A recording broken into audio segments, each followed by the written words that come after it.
March 19th, 2002.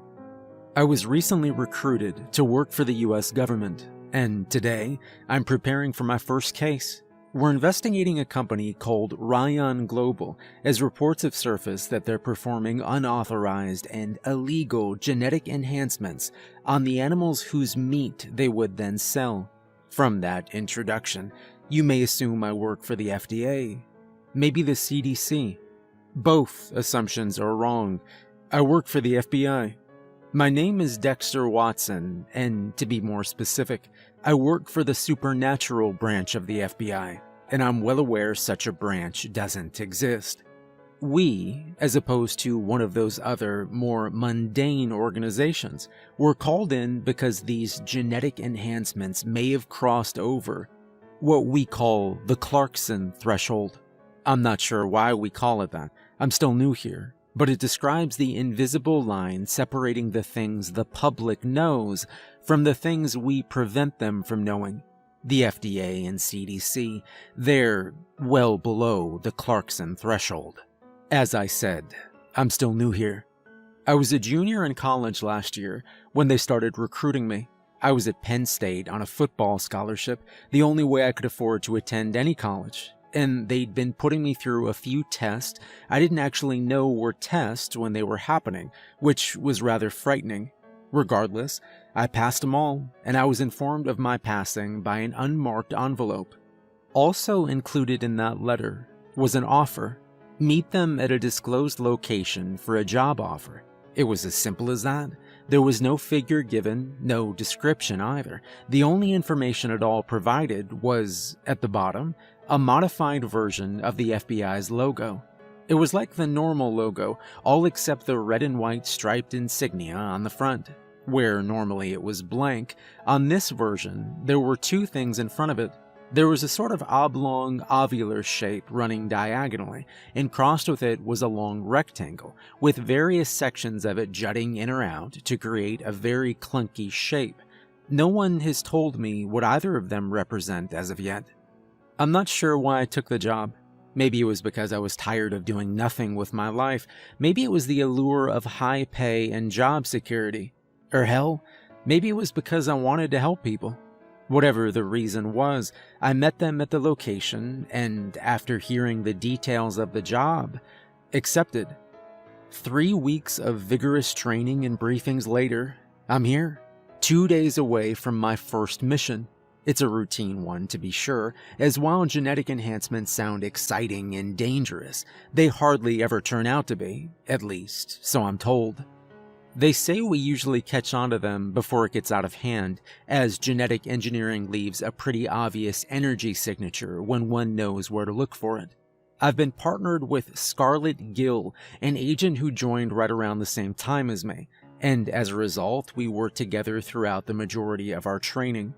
We've spent quite a bit of time together as a result, but very little time is allowed for personal talk during the 3 introductory weeks. We've worked out, drilled, and joked together, and we'd even come to like each other, but neither of us had been allowed to know a thing about the other's personal life until training was complete.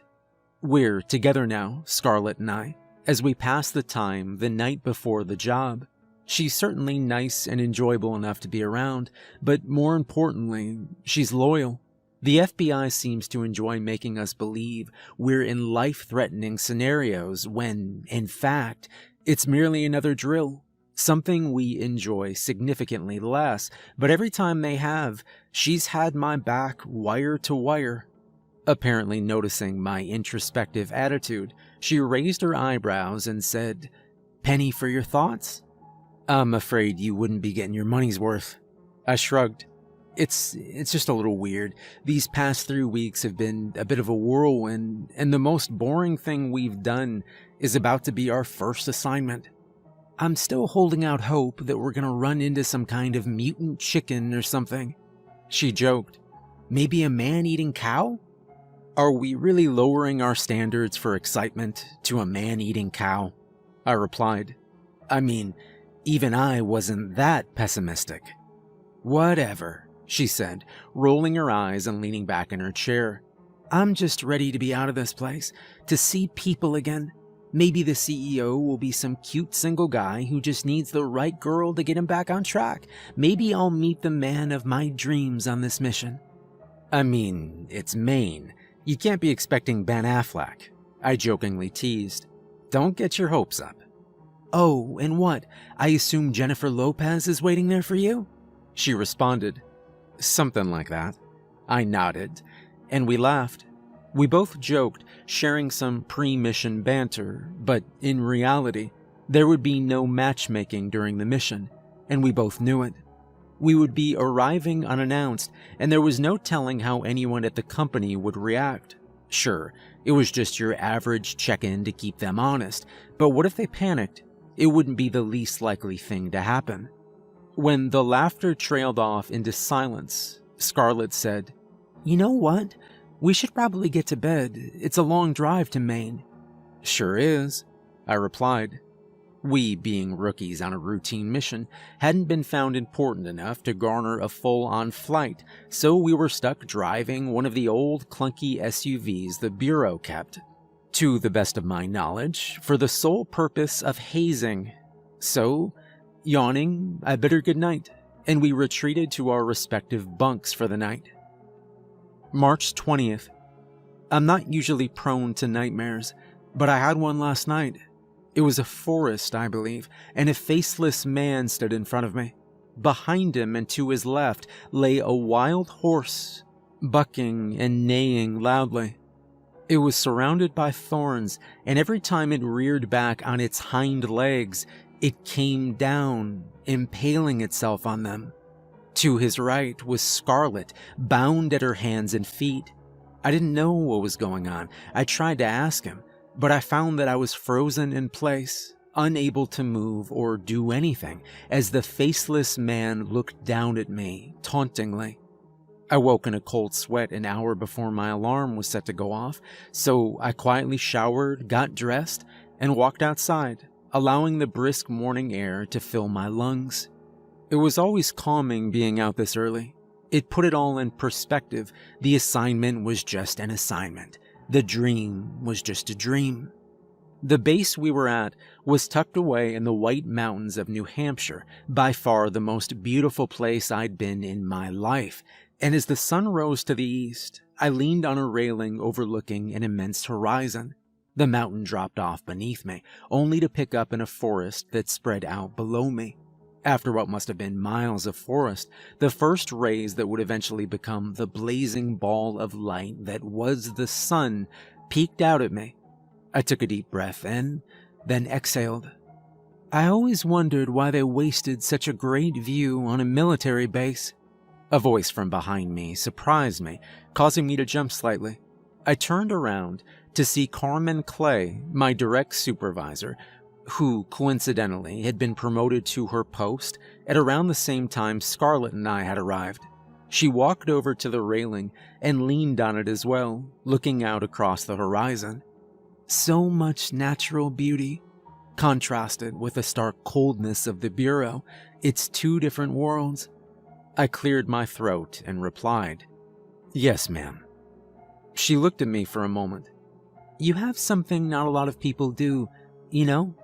You know how to talk yourself off the ledge, and that'll get you a long way in this business," she said. "Thank you, ma'am." She gazed down at the forest for another moment before continuing. "A wise man once told me that for everything that goes right in a mission, 10 more are bound to go wrong by the time you finish celebrating. Remember that." I nodded, letting her words sink in as she returned to the main compound. At first, it just seemed like she was getting in on the fun of piling on the new guy, but that didn't at all fit what I knew about her. There was more to the saying than just a poke in the ribs. Scarlett was awake a half hour later, and a briefing followed not long after. The briefing was relatively short. We already knew most of the details. It was just some general information that hadn't been covered yet. Then, we were off. Just like that, there was no send-off, no hearty goodbye. The briefing ended, and we were on our way. It was a 3-hour drive to Ryan's headquarters in Old Town, Maine, and I drove the first half, Scarlett picking up the back end. The conversation remained light when it was alive, which wasn't the majority of the ride, but still, there was a generally optimistic feel to the ride. First, we passed the sign informing us we'd entered Maine, a milestone achieved very early on in our journey. After a bit of a drive, we saw the signs for Old Town. Our massive, bulky SUV stood out in the small town, even as we neared the center of industry that was Ryan headquarters. All the vehicles up here were small, either tiny sedans or, for the more wealthy drivers, little convertibles or sports cars.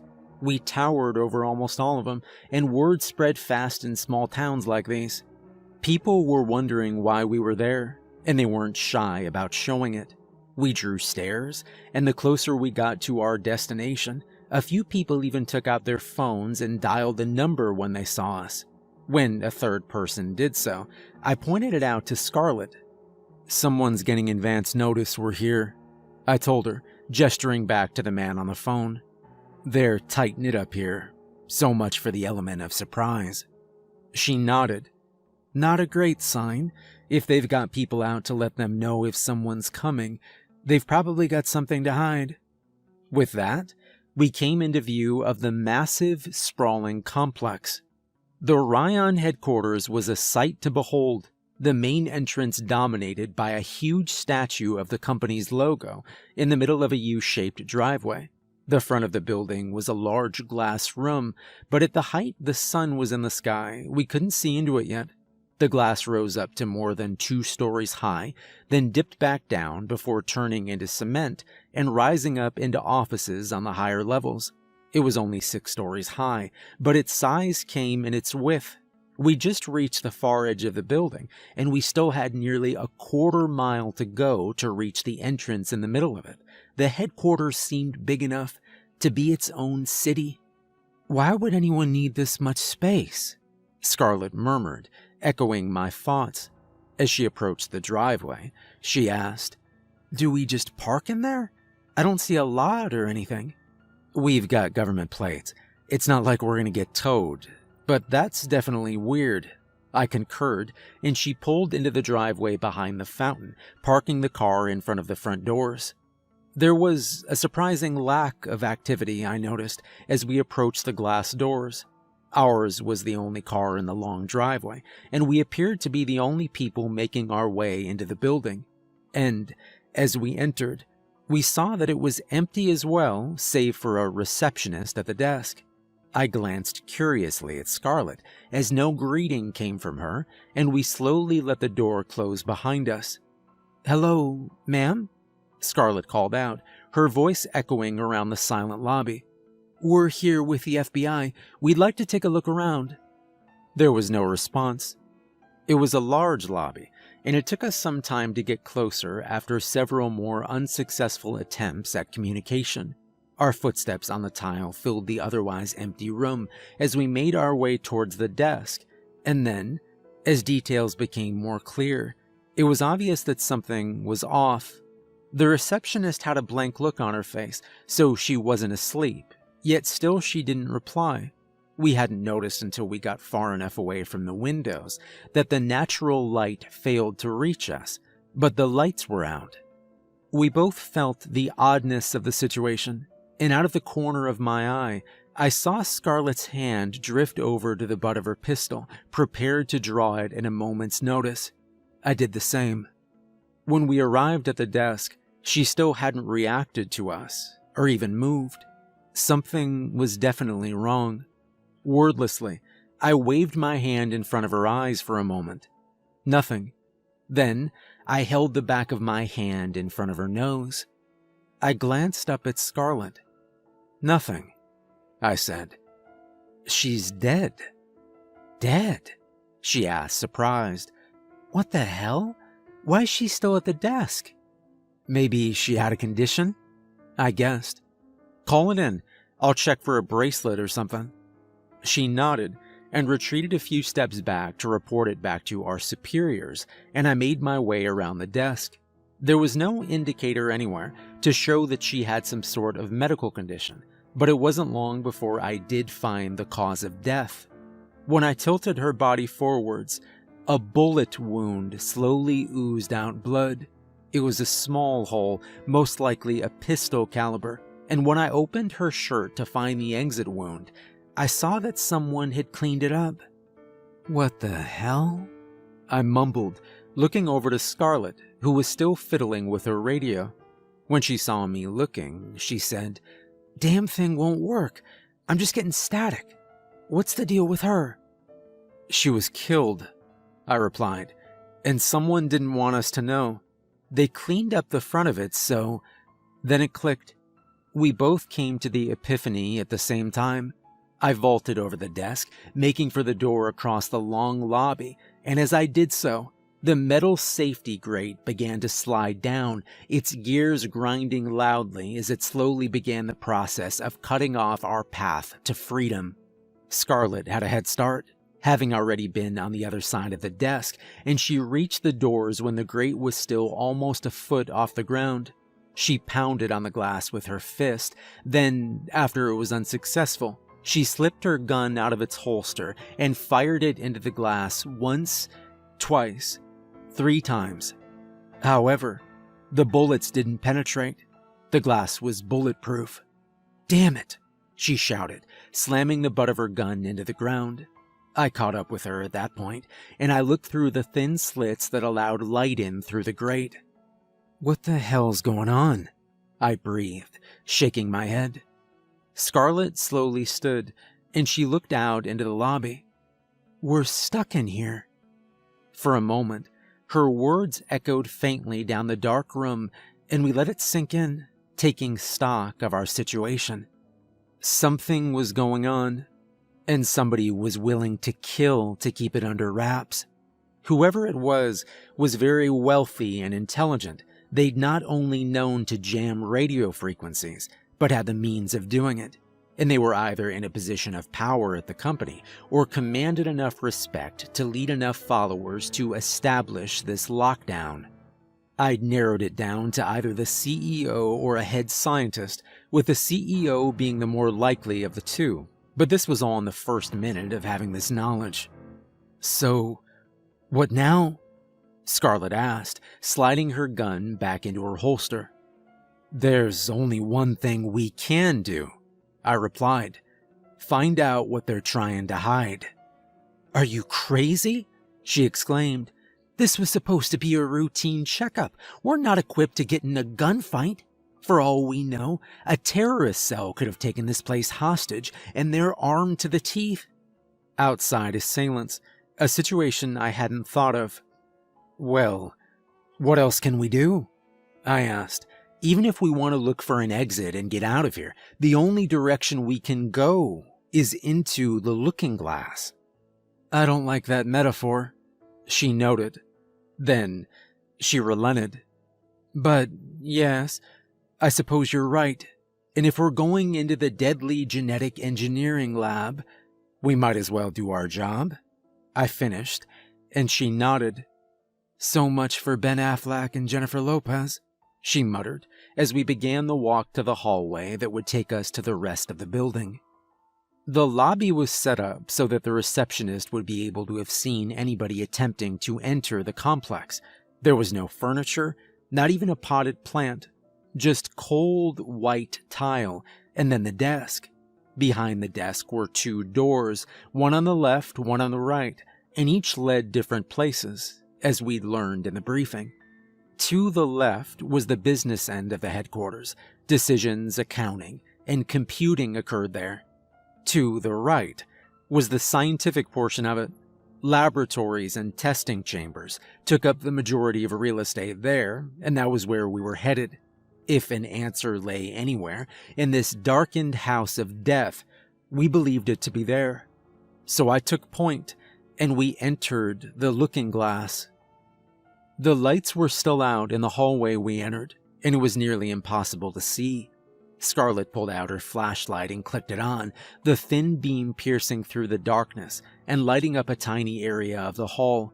It wasn't much, but it was better than the original pitch black, if only by a little. The suffocating darkness surrendered little to help us piece together this mystery. For the most part, It was just a white, sterile hallway like the lobby, without any form of decoration. Every so often we'd see something off, like a dark smear on a wall or a fluorescent light casing that had been torn out of its original shell and smashed on the ground, but for the most part during the first hallway, there was nothing. However, when we reached the end of it and arrived at a door, things began to ramp up. The door was the same material as the rest of the hallway, and had it not been cracked slightly open, it was highly likely we wouldn't even have noticed it. Upon closer inspection, I saw that there was a thumbprint scanner to the right of it, and it must have utilized electronic locks, which would have gone out whenever the power did. "Do we go in?" Scarlett whispered. "I mean, we're already in this far," I replied in an equally low voice. "What's the worst that can happen?" "Don't say that. You know it never ends well," she pleaded. I rolled my eyes and pulled the door open further, allowing us to look inside before we entered. The room appeared to be a testing chamber for the genetic engineering.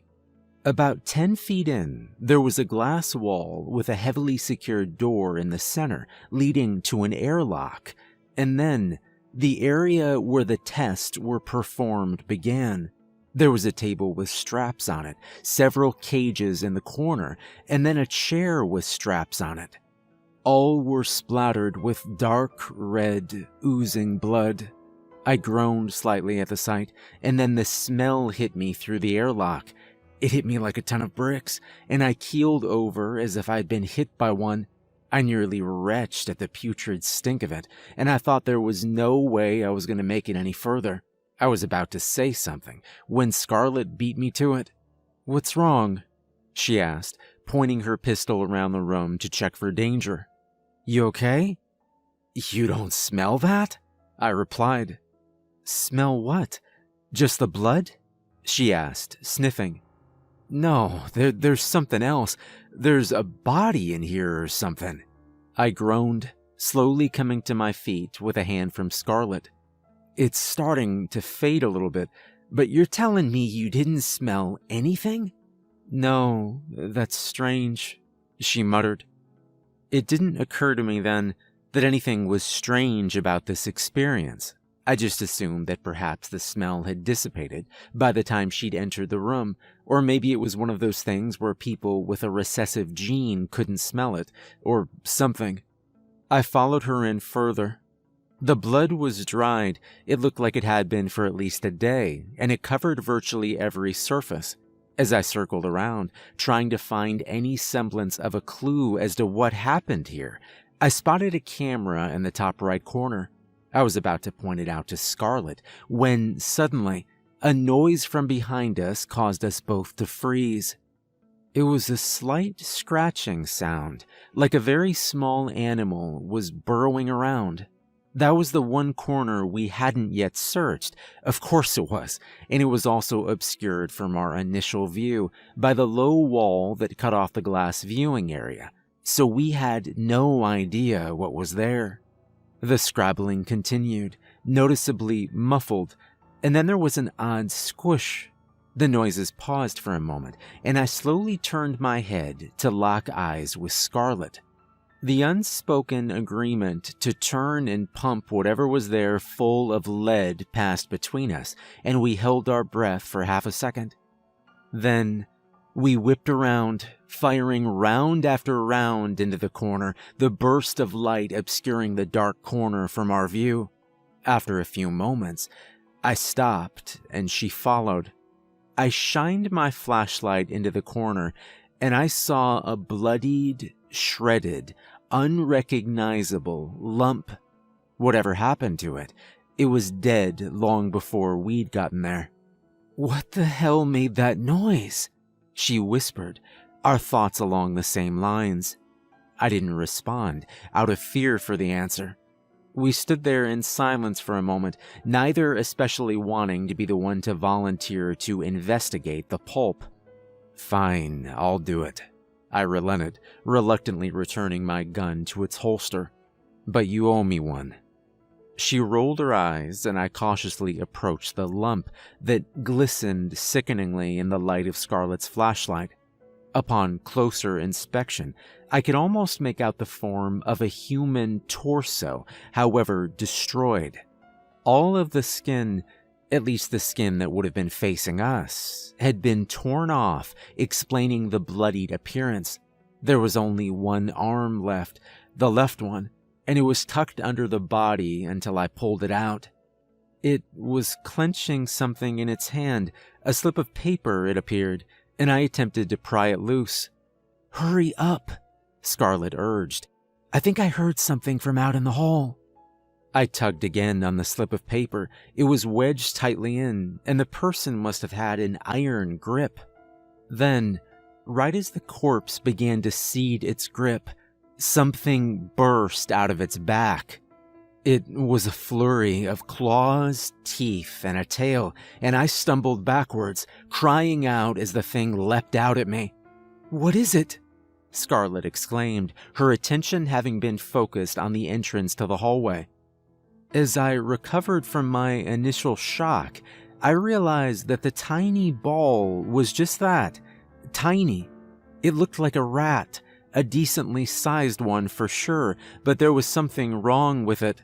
I didn't have much experience with rats, but the way it walked, the dull look in its beady little eyes, something about it was off. "You baby," Scarlett teased, helping me up after I picked the rat off of me and tossed it into the corner opposite the one with the body. "What, a little rat scared you?" "I don't like it," I said, referring to our situation as a whole. "Something is very wrong here." Scarlett glanced around at the carnage. "Really? You have a team of monkeys working around the clock on that one?" "That rat. It wasn't normal," I replied, ignoring her sarcasm. "This place, why is it covered in blood? That was a human body. What the hell happened to it?" Then I heard what Scarlett must have heard earlier. There was the sound of someone or something pounding on metal. 3 dull thuds. Then a hollow groan drifted down the hallway.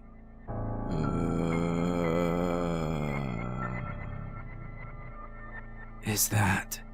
I whispered, trailing off. "Yeah," she returned in an equally low tone. "Whatever it is, it's in between us and the exit." Wordlessly, I drew my gun once more, nodded at the door, and we cautiously crept back towards the hallway, out of the testing chamber. As we left, the rat scurried off behind us, slightly startling me. And with that, we set off. The unspoken agreement between us was that if whatever had made that sound earlier decided to do so again, we would investigate. Chances are, we'd be spending an undesirable amount of time with it anyway in the coming days, I figured, so why not get acquainted early? I obviously wasn't keen on meeting the thing. I only wanted to do it if the opportunity arose, but I was hoping internally that it wouldn't. However, as it often was, my hope was unfounded. Before we'd even reached the hallway point, a terrifying shriek came from the door we'd just passed. Then, before we could even react, something slammed into the glass porthole at the top of the door. I jumped back, training my pistol on that 1/8-inch circle of glass as whatever it was dragged across the clear surface, smearing what looked like blood across it. I held a finger to my lips as Scarlett glanced at me, and she nodded. There was no movement for a while, so I slowly approached the door and reached for the knob when whatever was behind the door roared, and then it slammed its head into the window. I must have jumped a mile at that, and I quickly tried to regain my wits, aiming my gun back at the small viewport into the room. What I saw was disturbing, to say the least. Though it was pressed up against the glass and slightly distorted from it, I could tell it was a human, Or at least it had been human at some point. It had stringy black hair that was matted down with blood that streaked across the glass as the creature pressed harder and harder against it, trying to break through. Its skin was a human shade, but it was stretched and waxy, looking as if it could be torn apart like paper. And then its eyes. The emotion, or lack thereof, I'd seen in the beady eyes of that rat was amplified 100-fold in the eyes of this creature. There was nothing. 2 empty pits, devoid of all color and life, entirely black. There was no iris, no white, just darkness. As it continued pounding on the door, much to our horror, several more groans and thuds began emanating from all around that hallway. There were more of those creatures out there, and worse, not all the doors were locked. "Come on, we gotta go," I shouted over the din, and we began running down towards the lobby. Hands groped out at us through the darkness, but the worst threat posed to us appeared when we were 10 feet away from the exit. One of the doors flung open at that moment, and I ran directly into it. I was momentarily stunned, and it knocked me off my feet. My gun fell out of my hand, skittering off into the darkness.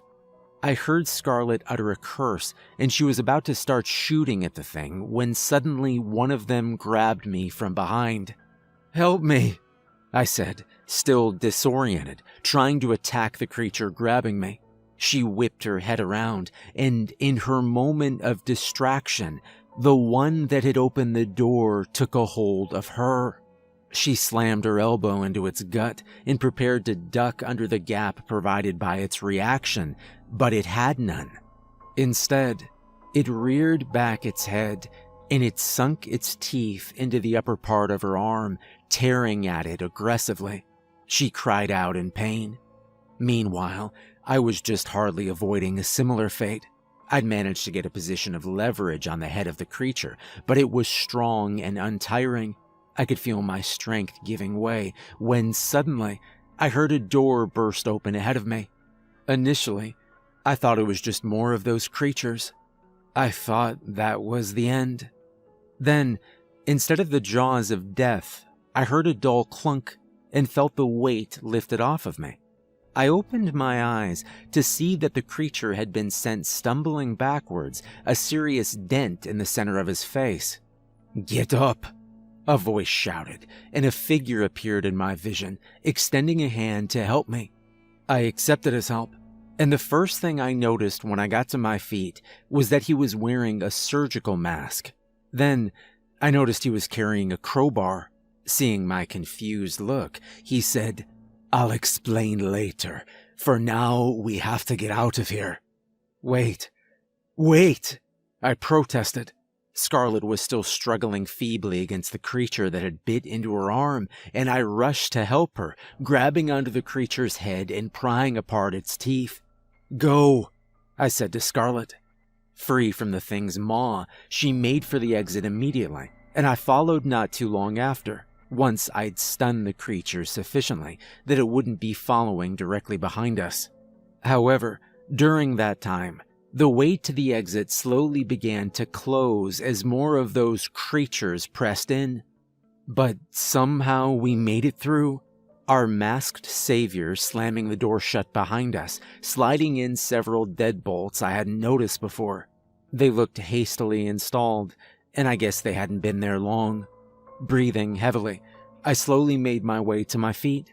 Scarlett was sitting against the receptionist's desk, clutching her arm, which was oozing blood steadily, and the man in the mask turned back to face me when he finished locking up. "What the hell is going on here?" I panted. "I suppose you're from the FBI," he remarked. "I'll explain everything, don't worry. Well, perhaps you should be worried, but for different reasons. You're going to come with me," he said. "I could explain everything here, but trust me, it'll be easier if we can get to everyone else." The walk to the rooms they'd established as their base was a strange one.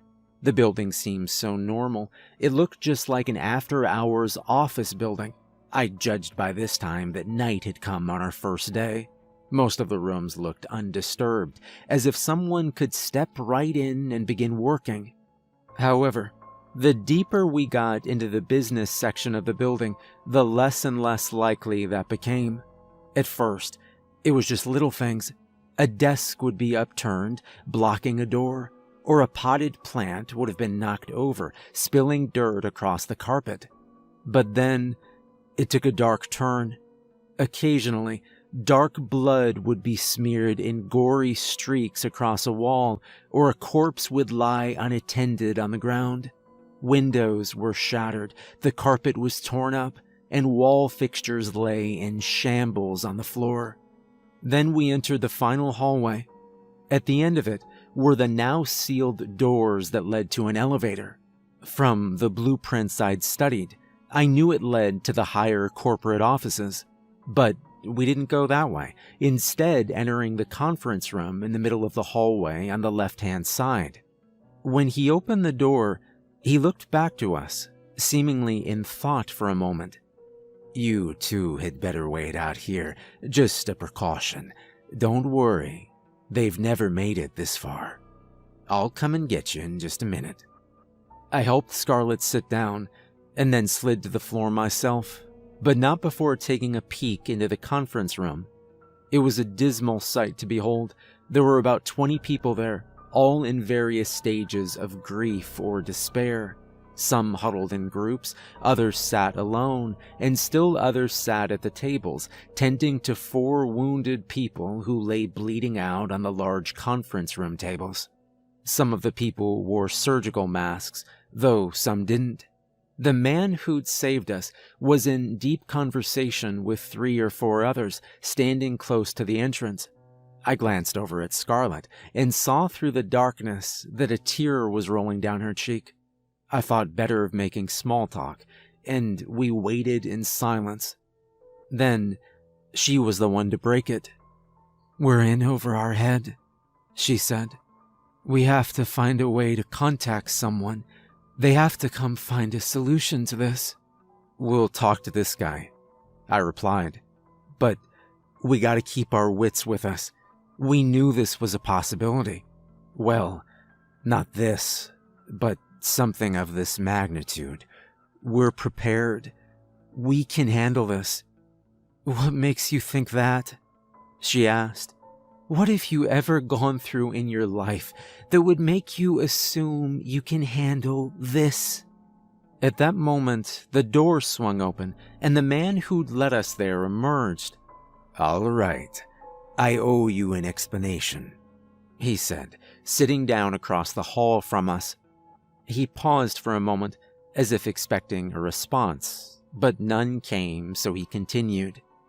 "My name is Jace Morrison.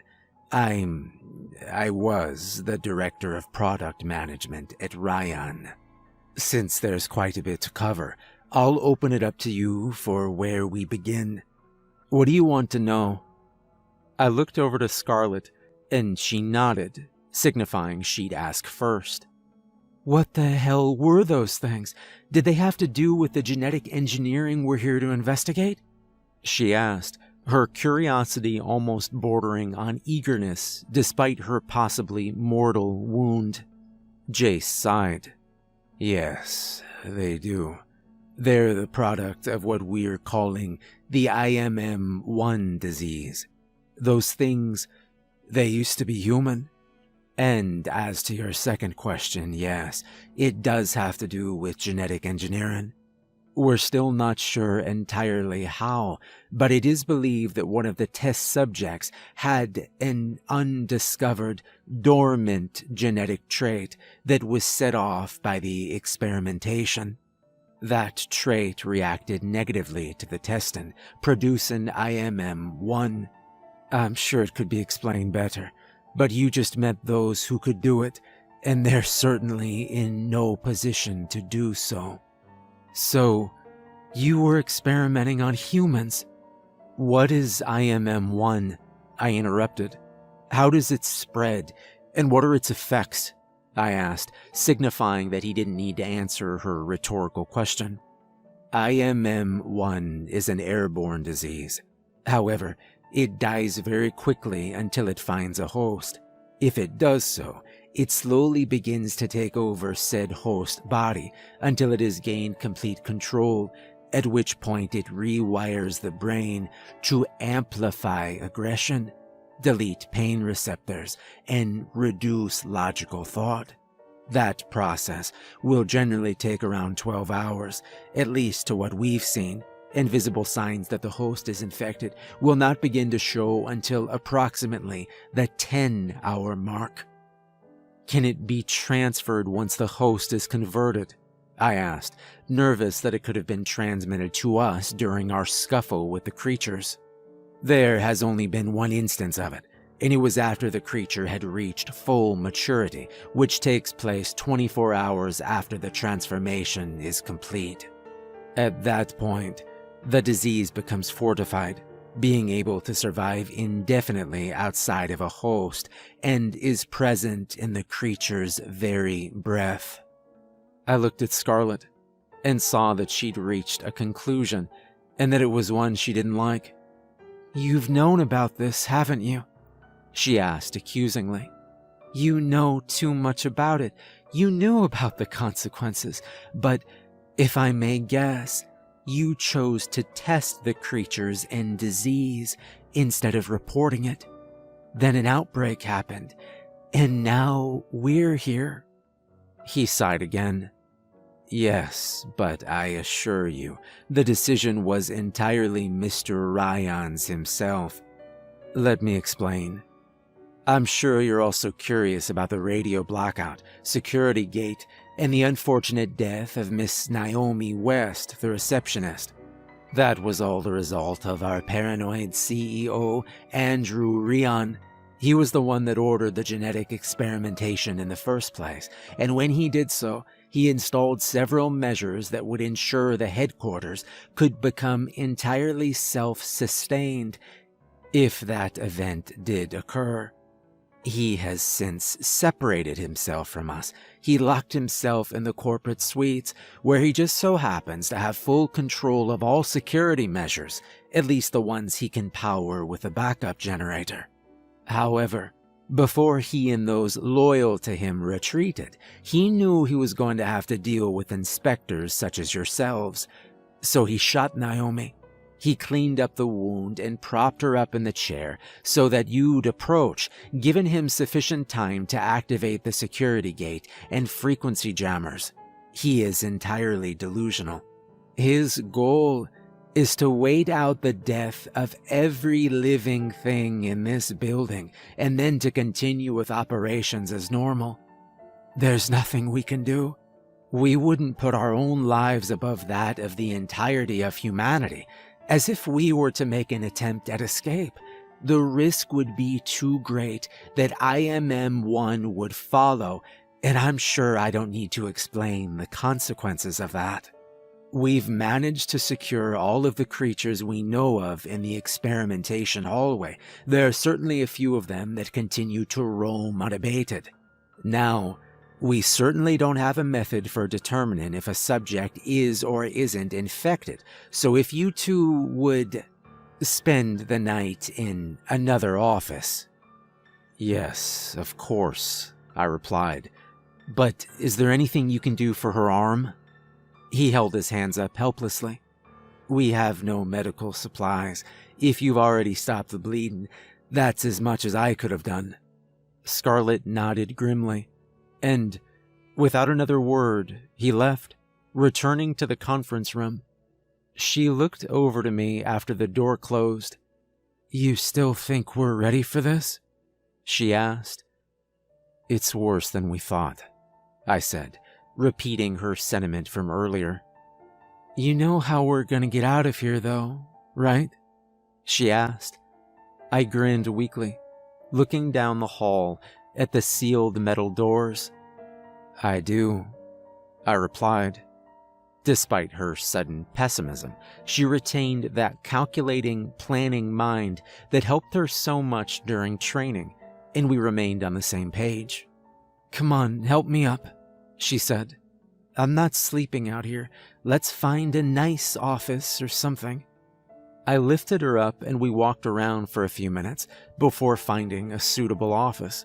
Then, as I helped her to lie down on a rather plush couch, she paused, looking curiously into my eyes. "What?" I asked. Then, the curiosity turned to fear. "Give me your flashlight," she ordered. "What's wrong?" I asked, looking behind me.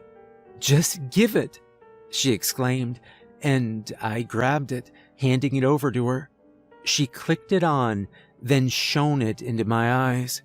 "Show me your eyes," she demanded, and I opened them, squinting into the harsh light. "Dexter, your eyes," she trailed off. "What? What's wrong with them? What's going on with my eyes?" "They're black," she replied. And then the realization hit me. Scarlett slowly propped herself up on her good arm and inched away from me. "Stay back," she said, a look of fear in her eyes. "What? No, I'm not," I replied, trailing off.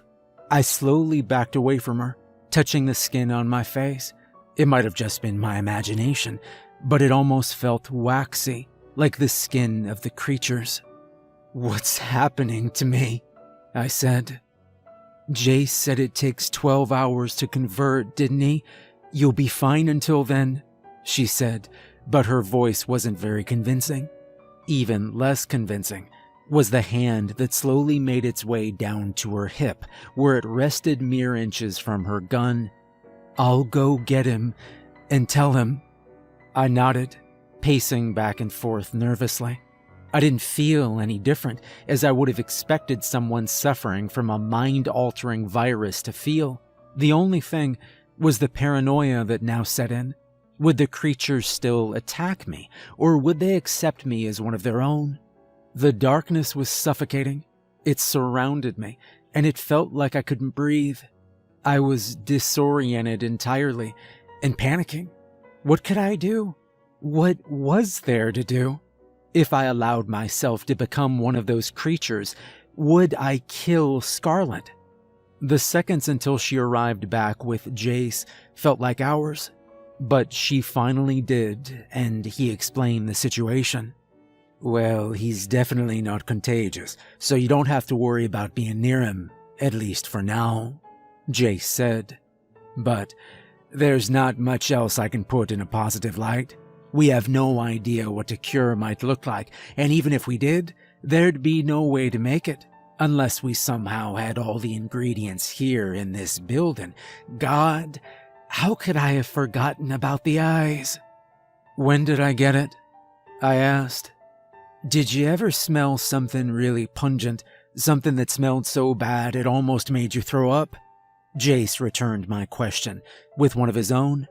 "Probably around the testing chamber, if you made it that far." "Yeah, right when I walked in," I replied, recalling the smell. "It faded after a bit, though. What happened?" "That was it," Jace said grimly. "The virus has a distinct smell, and once you smell it, there's some time to escape. But if you adjust to the smell, by that time, it'll already have gotten inside you." "So why didn't Scarlett get it?" I asked. "Did all of the virus go into me?" Jace glanced at Scarlett without saying anything for a moment. Then he gasped. "Wait, did you smell it?" he asked. "No. Why?" she replied. "Thank you, Jesus," he exclaimed. "There's hope." "What? What is it?" "You're immune," he replied, grabbing her by the shoulders. "When the scientists were testing it, they of course accounted for immunity.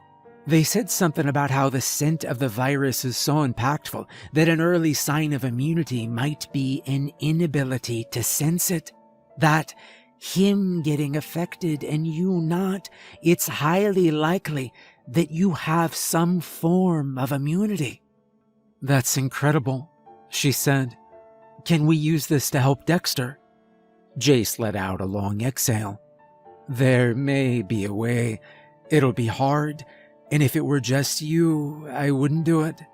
That sounds harsh, sorry. He apologized. But it involves us taking back the corporate offices, and that means getting out. What's in the corporate offices? I asked. The head scientist. She actually wasn't with Ryan completely, but Ryan took her by force in the event that a scientist was needed. Her name is Julia Russell, and she had access to early tests of cures, none of them successful, but given the proper antibodies, I was told they may have worked. So the antibodies might be in my blood, Scarlett clarified, and he nodded. But we're against the clock. We have probably 8-9 hours before it's too late, said Jace. The cure won't work once Dexter's already turned. I don't suppose you have a plan, do you? I asked, and for the first time, a smile crept across his face. I was hoping you'd ask, he replied. March 21st. The plan was relatively simple in theory. Scarlett and I would crawl into the upper floors through the ceiling. Then I'd search for the scientist and she'd activate the elevator, allowing reinforcements to follow in case we met resistance. Once we had the scientist, he'd aid us with the serum, and after adding Scarlett's blood, I'd be cured. And then we could make contact with the FBI and hopefully make it out of this wretched place. We've spent the last half hour or so going over the floor plans, as blueprints of all the floors and the ventilation system were accessible from the offices we had access to. Now, we're just about ready to go. How does it feel? Scarlett asked as we sat in one of the offices. I don't know, I replied. It's mostly normal, but sometimes I'll feel something inside of me. It might just be thinking about it too much, but it feels like it's rising up, and if I don't push it down, it'll take over. She nodded. I tried to relax about it all. I told myself I was on the verge of getting the cure, and not a lot could go wrong from that point on.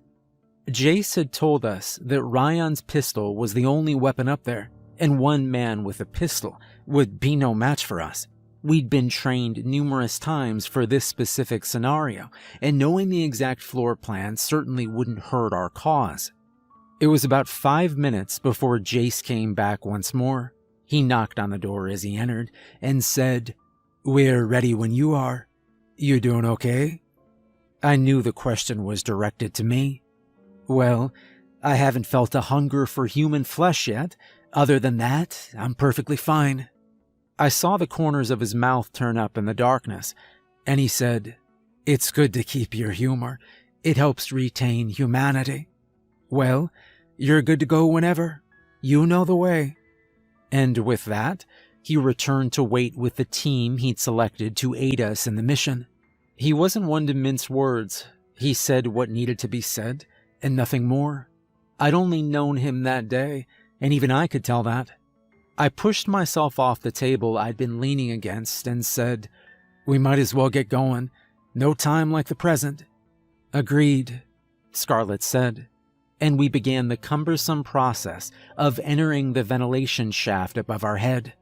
A ladder had been produced from some supply closet, but the hardest part wasn't getting there. It was distributing my weight sufficiently that I wouldn't collapse half the system simply by hanging for a moment too long. It took the two of us about 5 minutes to get up, but we did so without disaster, and then the doubly cumbersome process of slowly shuffling our way through the cramped metal space was underway. We'd memorized the directions to get where we needed to go, but there was still the possibility of missing a turn or forgetting a drop was ahead. So, we crawled in utter silence, focused entirely on the task at hand. The final trial we had to surmount before entering the upper floors was a difficult one, however. a 20-foot vertical shaft that we would have to climb using nothing but the force of friction. I arrived at the wall earlier than I'd expected, my hands bruising against the back wall a few steps before I'd anticipated.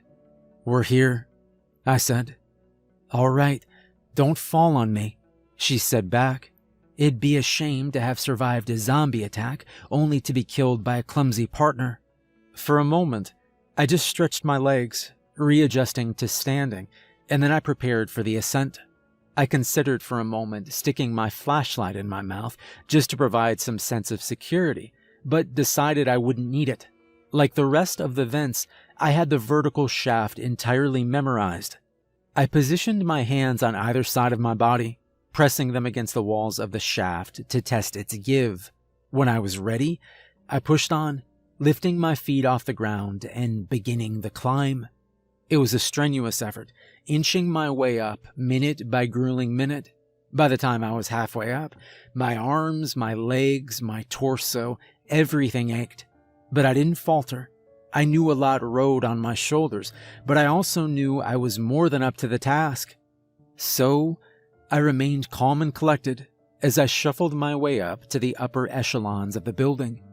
20 feet may not seem terribly high, but using the method of travel I was, it took a considerable amount of time to traverse the distance, and the clanking sounds of what I could only assume was the ventilation system shifting only made it feel longer. But I did reach the top. When my hand finally felt the ledge, I let out a sigh of relief. Confident as I'd been, there was always the chance that something could go horribly wrong, and I was glad it hadn't. Then, it did. A shriek, like the one that came out of the testing room, emitted from the darkness, and a hand soon followed. It latched onto mine, attempting to pry my grip from the ledge, and it nearly succeeded. However, I managed to grab on with my other hand at the last moment, saving myself and Scarlett from a very painful drop. "What is it?" she called as I grunted, struggling to pull myself up before the creature could impede my progress further. Unwilling to spare effort for a response, I quickly lowered myself a small amount, then instantly pulled back up, using the excess momentum to knock the creature's legs out from under it. The gamble worked, and the thing slammed its head into the metal of the vent, stunning it momentarily. I used the temporary break to jump to my feet and call down to Scarlett. "There's creatures up here. You have to hurry." The vent was taller up here, and I was able to stand with barely a crouch in my stance. It was still dark, but I could make out several forms further back in the vent. I picked the stunned creature up off the ground and slammed its head into the wall before planting a boot in its back and sending it sprawling towards the others, then extended a hand to help Scarlett up. "Why are they up here?" she asked. "I don't know, but it can't be good," I replied. "Let's deal with them first, then think about it." She nodded, and we ran forwards into the group. There were 5 of them, including the battered one I dealt with, and Scarlett immediately sent a spinning kick at one of them, sending it tumbling to the metal floor. I stepped on it and leapt forwards, sending a punch to the throat of a second. I made contact and prepared to duck under the return swing, but it never came. Instead, it turned to go after Scarlett. Without hesitating, I tackled it, slamming it into the wall, and it didn't make an effort to retaliate, simply struggling against my hold to continue after Scarlett, who was busy dumping 2 of the creatures over the ledge. "They're not going after me," I said, the reason why slowly dawning on me. "Lucky you," Scarlett muttered as the 2 remaining creatures advanced on her. "Give me a hand with these, would you?" I jumped into action, hitting the one nearer me. The blow glanced off its head with little damage done, but it stumbled to the side and I gave a mighty push as it was off balance, knocking it into the other one. The second one was pushed over the edge, but the first managed to barely keep its balance, teetering on the brink of the abyss. Scarlett finished the job, planting a kick heavily on its chest and watching until it disappeared into the darkness. We quickly began to make our way to the vent we'd made our entrance through, and as we walked, Scarlett said, "Does this mean you're making the transition?" "I don't know," I replied. "If not, I'm getting close." We ran the rest of the way, and when we made it to the vent, I quickly pried it open and lowered myself through. It struck me immediately as odd that the lights were out. It was as dark as it had been on the lower levels. When Scarlett lowered herself down behind me, she noticed the same thing. "This isn't good," she whispered. "You don't think the creatures could have?" The thought faded unfinished into the darkness. "Let's get this over with," she said. I began to wish I had some form of communication with her, or anyone to be honest, but it was impossible with the radio blockage. Before I could think twice about it though, she was gone, and I was alone in the dark hallway. I touched the wall to get my bearings and set off for the main office where Jace believed the scientist to be held. I walked quietly, willing to accept the delay to avoid a larger delay if someone or something heard me. Everything was empty. There wasn't a sign of life anywhere, nor were there signs of death that we'd seen downstairs. It was just empty. I hurried down the halls, unwilling to test fate after our experience in the vents, and after some time, I arrived at the innermost office, that of Andrew Ryan.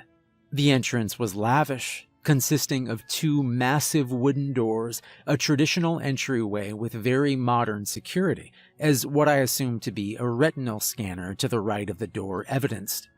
The doors were at the end of a long hallway, and I just entered it. Even through the darkness, though, I could tell that something was wrong. It was pretty easy, as they were wide open. That wasn't a good sign for me. I guessed that there had been an outbreak, and as opposed to seeking out the creatures, the survivors had made their last stand in Ryan's office. They evidently hadn't fared terribly well. I cautiously approached the once luxurious office, and as I did so, the feeling of lurking evil within me rose stronger than ever before. It knocked me to my knees, and I felt dizzy as I attempted to suppress it. But I fought hard, making my way to my feet, as I knew there was quite a bit riding on me. As I examined my surroundings, fighting the feeling that my head was swimming, I realized that office probably wasn't the best word to describe Ryan's workspace. It seemed like a headquarters in and of itself, as the room I was in looked like a lobby. I could see 4 hallways branching out from where I stood, which had been on the blueprints, but it was very different now that I was looking at them. All of this, just for one man. A mental picture of him was beginning to form, and it wasn't someone I thought I could get along with very well. Regardless, I followed Jace's directions down the middle hallway, which just so happened to be where the multiple trails of blood also led. I was about 10 steps down the hallway when I heard the first clunk. It came from somewhere ahead, and I froze, but nothing followed it. I knew I could do nothing but push on and hopefully be prepared for whatever arrived. There were several doors on either side of me, but I ignored them all. Not only were they utterly empty, but my goal was in the deepest part of this office. Jace had assumed, apparently correctly, that they would have tried to put as much space between themselves and the initial outbreak as possible, and that they would be tucked away in the deepest recesses of this office. When I finally did come across it, unlike the rest of the office, it wasn't very luxurious, just 2 plain doors. I tried the handle. It was unlocked, but when I pushed, the door wouldn't budge. I paused for a moment, considering my options, then stepped back, ready to kick it down. However, before I could, one of the doors flung open, revealing a woman in a tattered white lab coat who was pointing a gun at me. "Who are you?" she asked. "And why didn't they attack you?" "I'm an FBI agent, and Before I could finish my explanation, a massive surge of darkness rose up, nearly blotting out my vision. I once again fell over, but this time I couldn't stand up. "You're infected, aren't you?" she said, brandishing the gun at me. "I don't have the cure. I wish I did, but the formula is incomplete." "Don't shoot," I groaned, holding a hand up. "We have the missing piece. My partner, she's immune. Go inside, get a dose ready. She'll be here any second." The virus was racking my body, and I began to convulse violently. And then my rational brain lost control. I remember vague images from that time. The scientist slammed the door shut. I imagine she barricaded them after. Then various flashes of hallways and other creatures as I wandered around the darkened floor. I didn't go too far from where I'd left, and the next thing that happened was Scarlet coming running down the hallway. The creature that I'd become joined the crowd that followed her, and she fired several times at us, one of her bullets clipping me on the leg, thankfully incapacitating me. Otherwise, I might have persisted, and something bad could have happened. The creature that I was crawled for some time, but eventually gave up. The next thing I remember was the lights turning on. The creatures must have an aversion to light because it felt incredibly painful, and the creature cowered there on the carpet. Then, with a jolt, I returned to consciousness. I bolted upright as a sharp pain in my arm brought me back to reality. The events of the day quickly came back to me, and I looked down at my hands to see that the gray was quickly fading, and when I felt my cheeks, the skin was regaining its warm, smooth feeling. Then I looked around. Scarlet smiled, seeing the color return to my eyes, and she said, "It's over. We made it." "Thank God. I was getting a little worried there for a moment." I groaned, and she laughed. "What the hell happened?" "They'd shut down the power," Scarlet began. "I couldn't activate the elevators, so I decided to come back for you, but when I got there, it was just Dr. Russell. She explained what had happened with you, so she took some of my blood and we had the cure ready.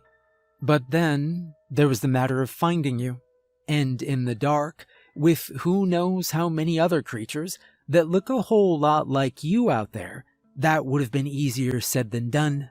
So we fought our way to the control room, turned on the power, and while we were at it, we disabled the frequency jammer and radioed for backup, and from there, it was just a matter of time before we found you." "All right. So what happened up here? Why were the creatures here? How did they get in the vents?" I asked. Dr. Russell stepped in. "The virus is airborne, something I tried to explain to Mr. Ryan, but he refused to acknowledge it. As soon as the first ventilation cycle started, it made its way from down there to up here, and several of them began to transform. I barricaded myself in the inner office with doses of the cure ready. I mean, I really didn't have much else to do other than wait, so that's what I did." "So where's Ryan now?" Scarlet asked. "He's gonna have a lot to answer for." "I don't know." Dr. Russell shrugged. "I haven't seen him since the outbreak up here began, so he most likely got infected and turned into one of these," she said, gesturing to the corpses either dead or cowering from the fluorescent lights. "I guess that's a fitting end," I said, "destroyed by the very thing he created." "So, how far out is backup?" I asked. "They'll be here any minute," Scarlet replied. "Advanced teams are getting flown in, and it sounds like Clay is with one of them." "Clay? What does she want?" I asked.